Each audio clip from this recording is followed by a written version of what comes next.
Our top story at 6:30, the U.S. Supreme Court is poised to rule this week on whether public employee unions can require their members to pay dues, and it could affect more than 1 million California workers. The High Court is widely expected to decide against the unions. Yes, but state lawmakers are already doing something to help. KPIX 5 political reporter Melissa Caen is here with the story. Melissa. Yeah, Juliet and Alan, public employee unions are bracing for this Supreme Court ruling in the Janus versus Axme case. It could make their union dues optional. California lawmakers are frantically changing state law to make it harder for public employees to stop or decrease their dues.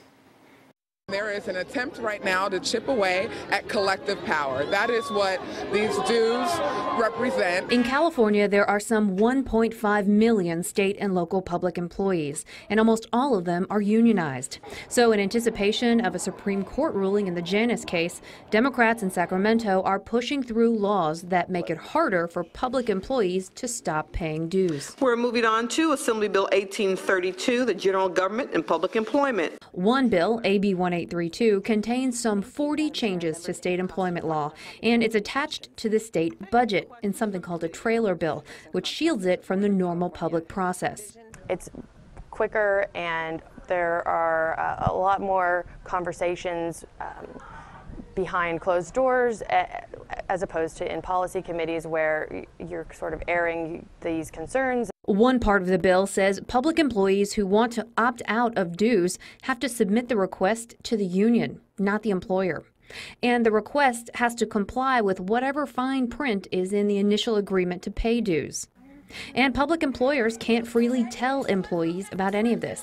The law also says that employers can't communicate with employees about the union without talking to the union first.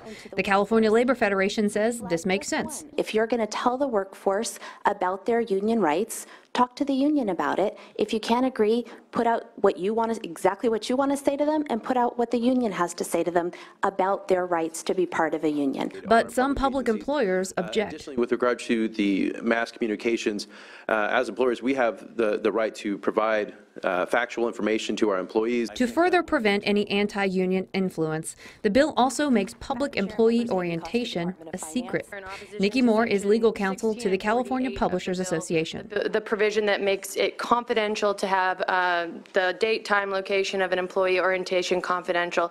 What this does is create a de facto exemption to the California Public Records Act. Certainly orienting employees into their new job at a government employer is public business.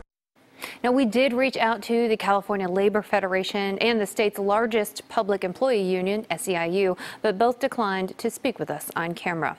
Melissa Caen, KPIX 5.